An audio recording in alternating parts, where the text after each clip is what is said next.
नमस्कार, BS TV के खास कार्यक्रम में आप सभी का स्वागत है। मैं हूं डॉक्टर अवधेश मिश्रा।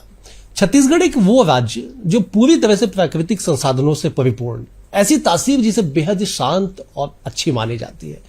मगर छत्तीसगढ़ राज्य गठन के पहले से, या यूं कहे छत्तीसगढ़ को विरासत में मिले नक्सलवाद, जो छत्तीसगढ़ के चेहरे पे एक ऐसा दाग कह लीजिए या ऐसी बातें कह लीजिए जिसकी टीस कमोबेश हर छत्तीसगढ़ को जानने समझने वाले लोगों को रहेगी। मगर साल 2025 और 26 वो साल तय हुआ छत्तीसगढ़ के लिए जो नक्सल मुक्त होने की घोषणा कर दी गई। देश के गृह मंत्री अमित शाह राजधानी रायपुर आते हैं, यहां पे बैठ के तय करते हैं और टारगेट लेके कहते हैं कि साहब 2026 मार्च तक नक्सलवाद सफाया हो जाएगा। उसके बाद जब एंटी नक्सल ऑपरेशन की शुरुआत होती है और जो आंकड़े निकल के आते हैं वो नक्सलवाद के दंश को झेलने, समझने और जानने वाले के मन को सुकून पहुंचाते हैं कि आज नक्सली घुटने पे है।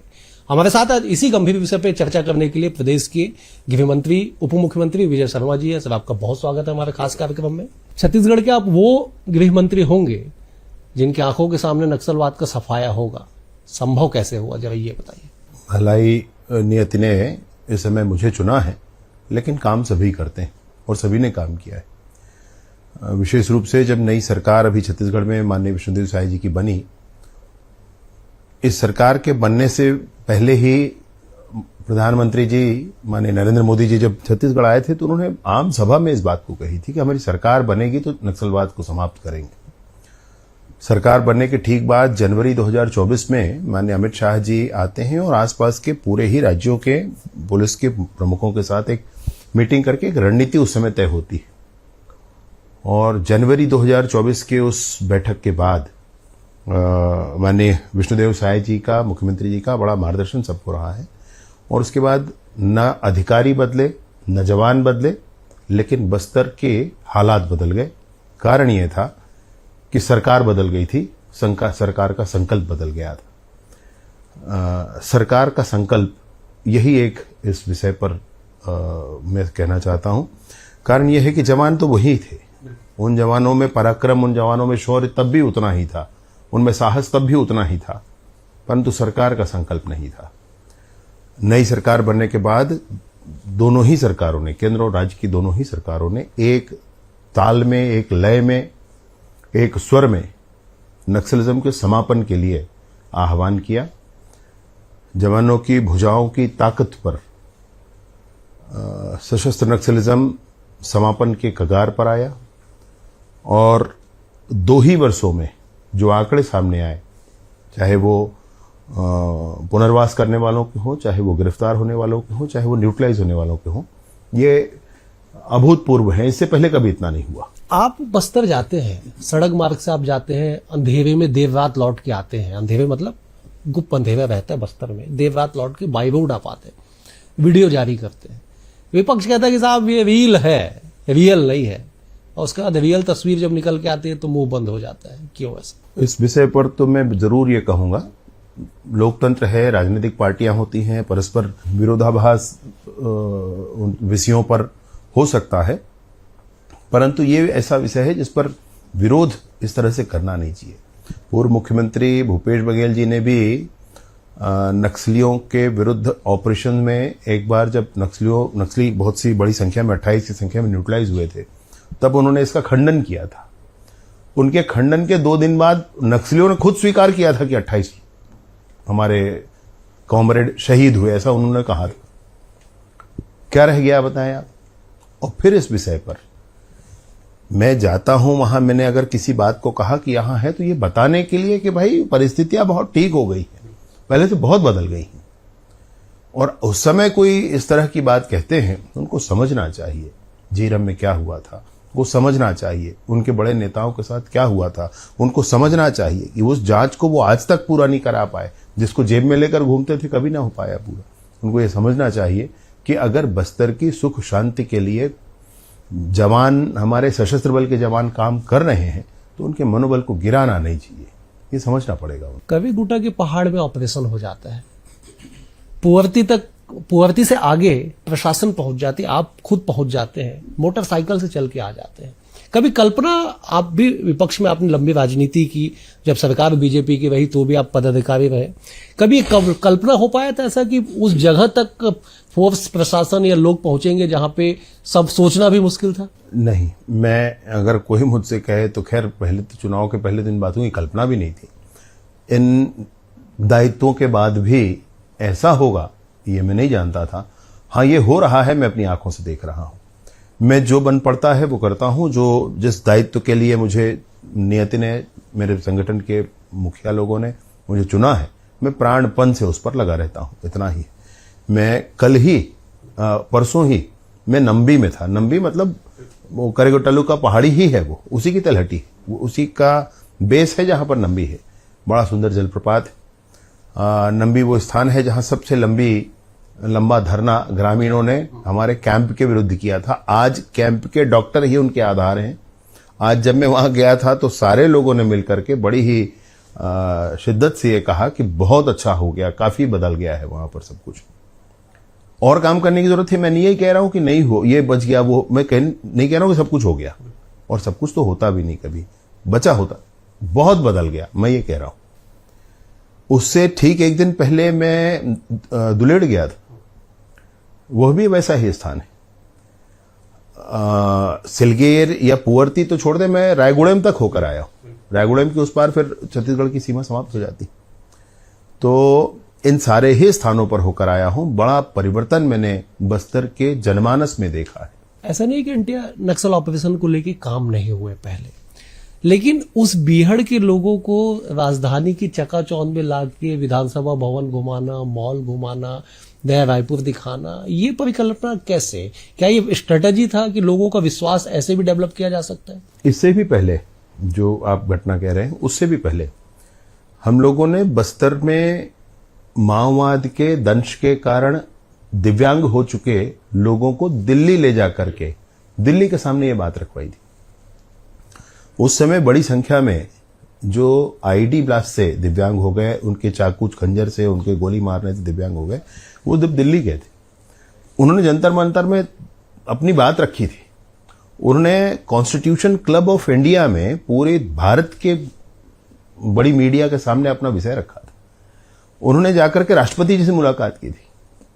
केंद्रीय गृह मंत्री जी ने तो अपने आंगन में बड़ा पंडाल लगा करके उनको बिठा करके उनके साथ नाश्ता किया था, और उसके बाद ही मैंने उस दिन अपनी आंखों से देखा था उनको द्रवित होते हुए।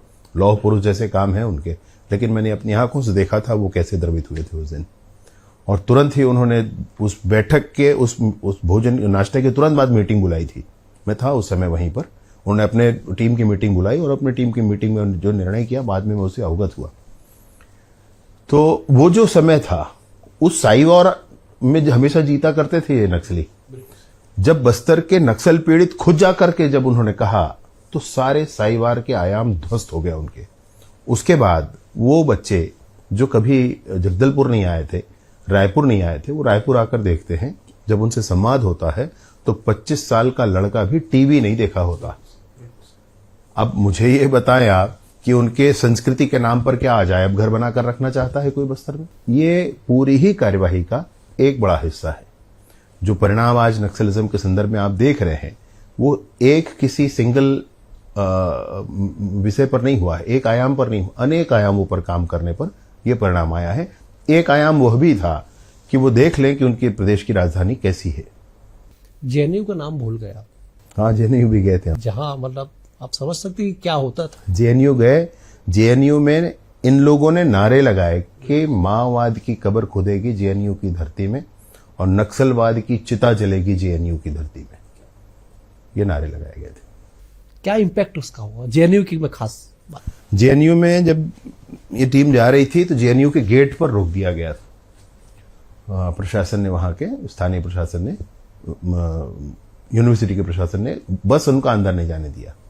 और तब ये लोग सब उतरकर अपनी बैसाखी से टेकते टेकते धीरे धीरे जेएनयू के पूरे कैंपस के अंदर उस स्थान पर पहुंचे जहां इनको रुकना था। इतना देखने के बाद मैं सोचता हूं कि उतने में ही अनेक लोगों के मन बदल गए होंगे। इन्होंने जाकर हर जगह यही पूछा कि हमारी क्या गलती, कोई हमको ये बता दे। उस आईडी के ब्लास्ट में पैर उड़ गया। एक लड़की है मणकम सुक्की, उसके पिता को नक्सलियों ने मार दिया, माता बीमारी से मर गई। अपने रिश्तेदारों के यहाँ रहती थी, अभी तालाब नदी के किनारे जा रही थी तो उसका आईडी में पैर पड़ गया और पैर उसका उड़ गया। बड़े दिनों तक उसको वहीं रखे रहे, नहीं आने देते थे, तो बच्ची को फिर यहाँ ला करके यहाँ इलाज कराया उसका। वो हिंदी अब तक नहीं बोल पाती है, मतलब मैं उससे एक बार भी ऐसे बात नहीं कर पाया हूं अब तक, लेकिन मैंने उसकी आंखों को देखा है, उसकी आंखों में वो दर्द देखा, असहायपन देखा है, और यह भी देखा है कि उसको अब भी आपसे कुछ नहीं चाहिए। और ये उस बच्ची का नहीं, पूरे बस्तर का भाव है। बस्तर में किसी को आपसे कुछ नहीं चाहिए। अब ऐसे गजब के लोगों के बीच में कोई बंदूक लेकर घूमता रहे, कोई गला काट कर मारता रहे, कैसे माना जा सकता है? एक विशुद्ध रूप से राजनीतिक व्यक्ति इतने भाव को कैसे समझ सकता है? नहीं, मैं सोचता हूं कि ये तो मानव मात्र के भाव हैं, और चाहे वो व्यक्ति कहीं पर भी हो, प्रशासनिक हो, व्यापारी हो, राजनीतिक हो, भाव तो समझेगा ही, तभी तो इंसान है, नहीं तो कैसे रह जाएगा। मेरे सवाल का आपने जवाब नहीं दिया। मैंने कहा कि ये भाव कैसे आए कि उनको वहां लेके जाना है। मैं इसलिए कह रहा हूं क्योंकि पहले वहां से लोग आते थे, जो मन वो रिपोर्ट बनाते थे, वहां जाके वो चीजें बड़ी पब्लिश होती थी और लोग कहते थे यार लोग बहुत प्रशासन गलत काम कर रही है बस्तर में। हमेशा ही पुलिस को बदनाम करने की कोशिश की गई, हमेशा ही स्थानीय प्रशासन को बदनाम करने की कोशिश की गई। यहाँ की बीहड़ता किसी ने देखी नहीं, यहाँ के परेशानियों को कोई समझा नहीं। कितने स्कूलों को बम से उड़ाया गया, कितने पुल पुलिया को बम से उड़ाया गया, पावर ग्रिड के टावर को उड़ा दिए गए, मोबाइल टावर उड़ा दिए गए, कितने ठेकेदारों की गाड़ियां जला दी गई, उनको गोली मार दिया गया। इन सारी चीजों को कोई नहीं देखता था। यहाँ वहां दिल्ली के कुछ जाने क्रांतिकारी बुद्धिजीवी स्वयं को कहते हैं, आकर के यहाँ जाकर रिपोर्टिंग किया करते थे। जब ये टीम वहां पहुंची बस्तर की, जिसने अपने जीवन में अपना अंग खोया है, जब ये टीम पहुंचकर वहां बोलती है कि इस हमारा क्या है भाई, हमारा क्या दोष है, कोई ये बताए, किसी के मुंह से एक शब्द नहीं निकल पाया। और उसके बाद से उनका वो साइबर एक तरफा खत्म हो गया, कोई कुछ नहीं बोल पाया। आप देख रहे हैं अभी पूरे कार्यवाहियों में कोई कुछ नहीं दिखता है, दिखेगा भी नहीं भाई। इनके हक, इनके अधिकार की बात किए बिना अब कोई उनके हक और अधिकार की बात नहीं कर सकता। बावजूद उसके इस स्थिति के बाद भी विपक्ष फर्जी मुठभेड़ कहती है, फर्जी सरेंडर कहती है, बायोडाटा मांगते हैं पीसीसी चीफ की, बायोडाटा जारी करिए। मुझे इनका बयान मैंने सुना था दीपक बैज जी का, तो मैंने 210 लोगों ने जब पुनर्वास किया, उनकी सूची ट्विटर पर डाल करके उनको टैग किया हुआ है। नहीं, वही पूछा, राजनीतिक व्यक्ति फिर मैं इसीलिए कह रहा हूं, मतलब ऐसे लोग भाई, ये कैसे फर्जी हो सकता है? जो उनके साथ है वो आया है, उसके नाम है। पुलिस के रिकॉर्ड में जरूरी नहीं है कि वो नाम पहले से हो। कुछ लोग हैं जिनके नाम है, लेकिन पूरे के लोगों के नाम नहीं होते। कुछ उनके सहयोगी होते हैं, कुछ उनके साथ वाले होते हैं, कुछ अभी 2 साल 3 साल 4 साल में ज्वाइन किए हुए होते हैं।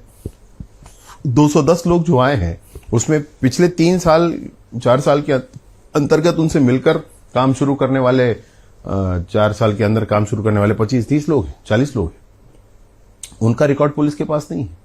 लेकिन जब उनकी टीम स्वयं ही बता रही है कि हमारे साथ है, वो भी स्वयं कहते हैं हमारे साथ हैं, घटनाओं में कहां क्या रहे वो स्थिति आती है, तो उनको कंसिडर किया जाता है। ऐसी स्थिति में इनको समझना चाहिए, मनोबल प्रशासन का, मनोबल जवानों का नहीं तोड़ना चाहिए। आप कहते हैं कि रेड कॉर्पेट बिछाया जाएगा जो सरेंडर करने आएंगे, उस पर भी सियासत होती है, उस पर मैं नहीं जाऊंगा। लेकिन जिस तेजी से सरेंडर किया जा रहा है, अभी एक बड़ा सरेंडर हुआ 210 का, उसके जो हेड थे उनका एक 10 सेकंड का एक बात मैं कोट करके उस पर सवाल लूंगा। तो कहा कि अभी सबसे बड़ी चुनौती हमारे पास है जंगल के भीतर जान बचाने की। सुरक्षा बलों को कितना क्रेडिट और इतना साहस कैसे? ये जो कुछ परिस्थिति में परिवर्तन आप देख रहे हैं बस्तर में, इसका सबसे पहला श्रेय जाता है तो बस्तर की जनता को जाता है। बस्तर के जनता का भाव अब बन गया कि ये लाल आतंक समाप्त होना चाहिए, और फिर किसी को ये श्रेय जाता है तो हमारे आर्म फोर्सेस के जवानों को जाता है। वो सेंट्रल आर्म फोर्सेस हों या स्टेट के आर्म फोर्सेस हों, उन दोनों ही जवानों को जाता है। उनकी ही भुजाओं की ताकत पर परिस्थितियां बदली हैं। इन सब से अलग मैं फिर भी ये कहना चाहता हूं कि जिन्होंने पुनर्वास किया है उन्होंने अच्छा काम किया है, वो समझदार है, उन्होंने सैकड़ों जानें बचा ली, उन्होंने एक बड़े संघर्ष को बचा लिया। उन्होंने बस्तर के जनता के मनोभाव को समझकर उसके अनुकूल निर्णय लिया। आपको कोई चीज पसंद ही नहीं आ रही हो और आपका हक है, आपका अधिकार है करके मैं दिन भर आपके पीछे लगा रहूं, आपको कितना अच्छा लगेगा। बस्तर की जनता ने स्पष्ट कर दिया है कि उनको ये सब नहीं चाहिए है। उनको स्कूल, अस्पताल, आंगनबाड़ी, बिजली, पानी, सड़क, मोबाइल के टावर, उत्तम किस्म के बीज, सिंचाई की व्यवस्था ये अपने गांव में चाहिए। ये बस्तर के लोगों ने स्पष्ट कर दिया है। ये लाल आतंक समाप्त करने के लिए और बस्तर की जनता सर्वाधिक इसमें महत्वपूर्ण है, फिर जवान सारे महत्वपूर्ण हैं और फिर बहुत सारी योजनाएं हैं, बहुत सारे अभ्यास हैं, बहुत सारे प्रयास हैं, वो सारे महत्वपूर्ण हैं। फिर एक महत्वपूर्ण शब्द आप चूक रहे हैं, पीएम आवास। कैसे उस पर चर्चा ना हो? प्रधानमंत्री आवास अभी तक जो मिलता है ग्रामीण क्षेत्रों में, वो उनको ही मिलता है जिनका नाम पहले से ही सूची में है, 2011 अथवा 2016 की सर्वे सूची में। परंतु केंद्र में जाकर के हम लोगों ने अपनी बात रखी और आग्रह किया कि हमारे यहाँ बस्तर क्षेत्र में ऐसे लोग हैं जो नक्सलवाद पीड़ित हैं या स्वयं नक्सली रहे हों और उन्होंने पुनर्वास किया है, तो ऐसे लोगों के लिए उनकी सूची में नाम होने का कोई प्रश्न ही नहीं होता है। हमको प्रधानमंत्री आवास दिया जाए तो डबल इंजन की सरकार का ये रोल है कि 15,000 प्रधानमंत्री आवास हमको दिए गए, जिसको जिले की कमेटी से निर्णय करके कि ये पुनर्वास वाले हैं अथवा ये नक्सल पीड़ित हैं, उनको प्रधानमंत्री आवास दे दिया जाता है। हम लोगों ने वहां रेडियो स्टेशन है ऑल इंडिया रेडियो का, उसका 15% हिंदी और गोंडी लैंग्वेज के लिए रहा करता था, 85% बाहरी कार्यक्रम हुआ करते थे स्थानीय कार्यक्रमों के लिए। मैंने उसके लिए भी आग्रह किया केंद्र में और अब वहां पर बस जगदलपुर स्टेशन में 50% टाइम स्थानीय है और 50% टाइम उनका है। वो जो 50% टाइम हमको स्थानीय मिला, उसमें हमने पुनर्वास करने वालों के इंटरव्यू लिए, उसमें हमने सरकारी योजनाएं बताई, उसमें हमने पुनर्वास नीतियां बताई, उसमें हमने सारी ही वो जानकारियां लोगों को उपलब्ध कराई। वहां जंगल में रेडियो सुना जाता है, तो वो उन तक चीजें पहुंची, इसके माध्यम से भी पहुंची। ऐसे अनेक छोटे छोटे काम हुए उसमें, जिसका परिणाम एक्यूमुलेट होकर के फिर आपको आज दिखता है वो। अच्छा, आप रेड कार्पेट बिछा रहे हैं, जो सरेंडर कर रहे हैं उनको मुख्यधारा में लाने से पहले फूल दिया जा रहा है, स्वागत किया जा रहा है। पीड़ित जो है, पीड़ित परिवार है, वो थोड़े से व्यथित है कि साहब यही तो लोग थे जो हमारे लोगों को मारे थे, उनका सम्मान कैसे होगा? सम्मान से अधिक समाज की स्वीकार्यता है। अभी जो 210 लोगों ने पुनर्वास किया, उसमें उन लोगों का ये भाव था कि हम समाज के सामने हथियार रखते हैं। इस बात को हम लोगों ने स्वीकार किया। बस्तर में समाज के मुखिया जो हैं, माझी, चालकी, कारता, पेरमा, पुजारी, उनसे आग्रह किया और उन्होंने भी स्वीकार किया कि नहीं ठीक है, हमारे अपने लोग हैं, भटक गए थे, आज वापस आ रहे हैं, हम इनको स्वीकारते हैं। तो उन लोगों ने जाकर के उनको पुष्प भेंट किया और अपने साथ रखने का आश्वासन दिया। ये अच्छी घटना है, हृदय परिवर्तन हुआ है, बातें बदली हैं। कभी ऐसी उन लोगों ने घटनाएं की हैं जिसको लेकर के पीड़ित परिवार आज भी उनके मन में ये रहता है कि इनको दंड होना चाहिए। ये परिस्थिति है, ये सच भी है, इसको कोई मना ही नहीं कर सकता। लेकिन बहुत से और खून खराबे से बचना, होने वाले बहुत सारे संघर्षों से बचना, क्षेत्र के और बहुत सारे लोगों के जीवन के लिए, उनके सुख शांति के लिए जो आवश्यक है वो तो करना ही पड़ता है। क्या सरकार किसी प्रतिबंधित संगठन से बैन हटाने जा रही है? ये मूलवासी बचाओ मंच है, जिन्होंने पहले काफी ऐसे आंदोलन किए थे जो ये लगता था कि ये ठीक नहीं है, उस पर प्रतिबंध लगा हुआ था। अभी एक स्पष्टता हुई कि जब हथियार छोड़ रहे हैं तो ये भी हटाया जा सकता है। तो जिन लोगों ने हथियार छोड़ा है, 153 हथियार आए हैं, 210 लोगों ने हथियार छोड़ा है, माड़ लगभग खाली हो गया है, कुछ लोग बाकी हैं। उत्तर कांकेर का क्षेत्र पूरा खाली हो चुका है, ये बहुत बड़ी सफलता है। आज जब मैं आपसे बात कर रहा हूं तो भी 21 लोगों ने आज पुनर्वास किया हुआ है और वो भी 18 हथियारों के साथ पुनर्वास किया है। AK-47 3 है उसमें, SLR है 4 उसमें, 6 उसमें इंसास है, ऐसे बहुत सारे हथियार हैं। तो ये जो लोग हैं जिन्होंने हथियार छोड़ा, ये कहा कि एक मंच हमारे लिए होना चाहिए, राजनीतिक लोग हैं, तो इस बात का निर्णय किया गया कि ठीक है, ये मंच उनको दिया जा सकता है।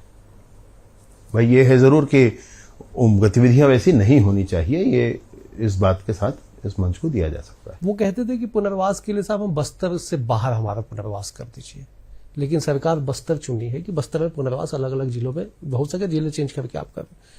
लेकिन शहरी जो नेटवर्क जो आइडेंटिफाई है और जो नई जो विचारधारा के लोग हैं, कितनी संभावना है कि वो शहरी नेटवर्क के साथ फिर कनेक्ट होकर फिर ऐसी दुर्भावना के साथ आगे ना बढ़े? मैं आपको एक बात कहना चाहूंगा, देश में अनेक इंसर्जेंसीज को मैंने इस समय देखा, समझा और पढ़ा है।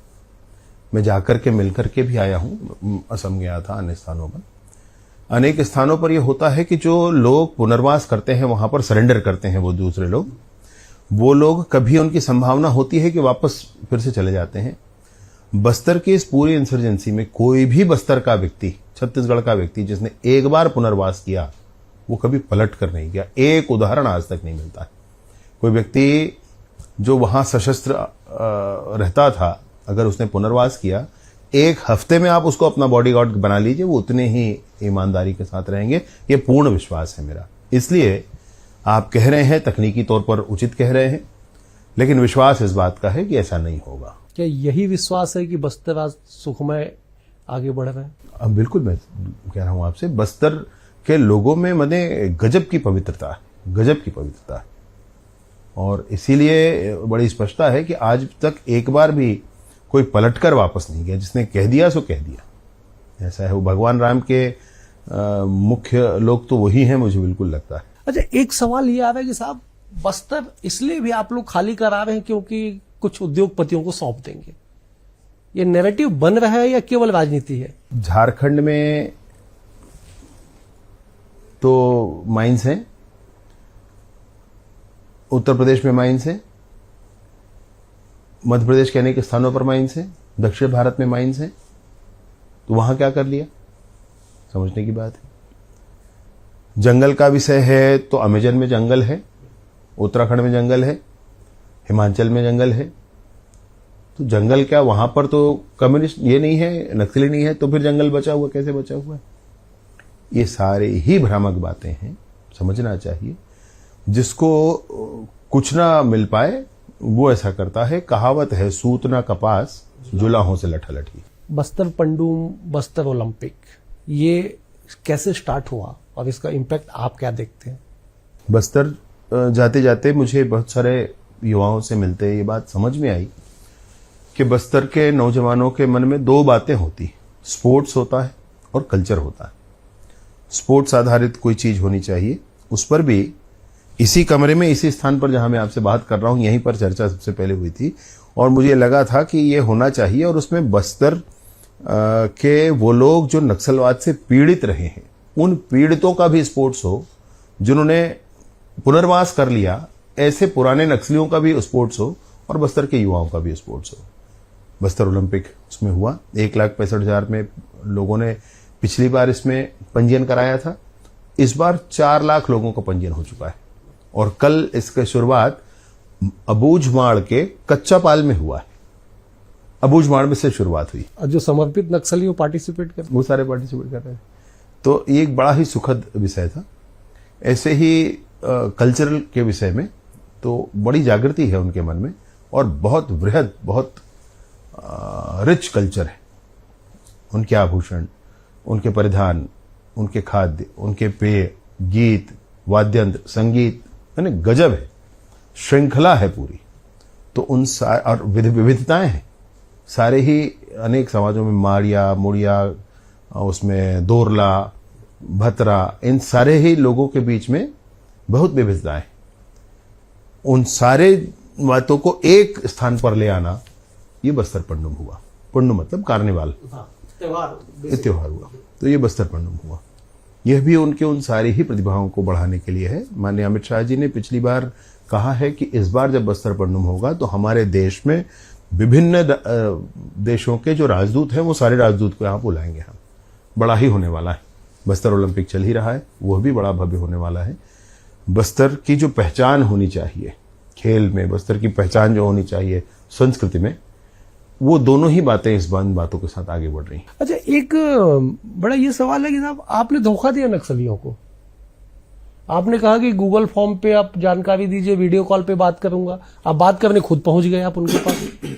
अनेक माध्यमों से बात हुई। अब वो सारी बातें मैं आपसे शेयर नहीं कर सकता, लेकिन अनेक माध्यमों से बातें हुई। उसमें से जो कुछ मैंने आपसे कहा था कुछ गलत नहीं हुआ है। उन आधारों पर ही बात हुई है, उस पर ही लोगों ने चर्चा की है और फिर जो मूल विषय थे उन मूल विषयों पर प्रत्यक्ष अप्रत्यक्ष सहमति बनी और उस आधार पर सारा निर्णय हुआ है। नक्सलवाद के खात्मे में राजनीतिक विल पावर कितना आवश्यक रहा? मैंने शुरू में ही कहा आपसे कि जब यहाँ भाजपा की सरकार बनी, विष्णुदेव जी की सरकार बनी, अमित शाह जी केंद्र में गृह मंत्री थे, उस समय से अब तक न वहां अधिकारी बदले हैं और ना ही वहां पे फोर्स बदला है। सब कुछ वही बदला कुछ है तो सिर्फ सरकार बदल गई है और सरकार का संकल्प बदल गया। ये सरकार का संकल्प जो मैं आपसे कहता हूं यही राजनीतिक विल पावर है जिसको कहें आप, बस वही है जो काम कर गया। एक संदेश दे दीजिए जहां पे भ्रांतियां हो रही हैं, जहां गॉसिप किया जा रहा है या एक परसेप्शन सेट किया जा रहा है कि साहब स्पष्ट है, कहीं कॉम्प्रोमाइज नहीं होगा, एक संदेश दे दीजिए। किसी भी विषय पर कॉम्प्रोमाइज होने का विषय नहीं है। नक्सलिज्म के संदर्भ में भी जो आकर के मुख्य धारा में जुड़कर शस्त्र छोड़ रहे हैं उनका 100 बार स्वागत है, उसमें कोई संशय नहीं। लेकिन ना ही ऑपरेशंस में और ना ही दृढ़ता में रत्ती कमी आने वाली है। बारिश समाप्त हो चुका है, जो लक्ष्य पूरा करना है उसके लिए जवानों की भुजाएं फड़क रही हैं। शीघ्र ही ऑपरेशंस भी लॉन्च किए जाएंगे। विपक्ष के लिए भी कुछ कह दीजिए। विपक्ष से तो इतना ही कहना है कि इस मार्मिक विषय पर उनको अवश्य जनता का साथ देना चाहिए, बस्तर की जनता का साथ देना चाहिए। इस मार्मिक विषय पर वैसी ही राजनीति फिर से नहीं करनी चाहिए जैसे आपने सर्जिकल स्ट्राइक में कर दिया था, जैसे आपने एयर स्ट्राइक में कर दिया था, जैसे आपने ऑपरेशन सिंदूर पर कर दिया था। वैसी ही राजनीति इस पर भी कर रहे हैं, नहीं करना चाहिए। यह भाजपा की सरकार है, राष्ट्र के लिए प्रतिबद्ध लोगों की सरकार है, पुनः परिणाम निकाल कर दिखाएगी, इसमें संशय नहीं होना चाहिए। बेहद शुक्रिया आपका समय देने के लिए। अगले अंक में एक और शख्सियत के साथ होगी मुलाकात, तब तक के लिए नमस्कार।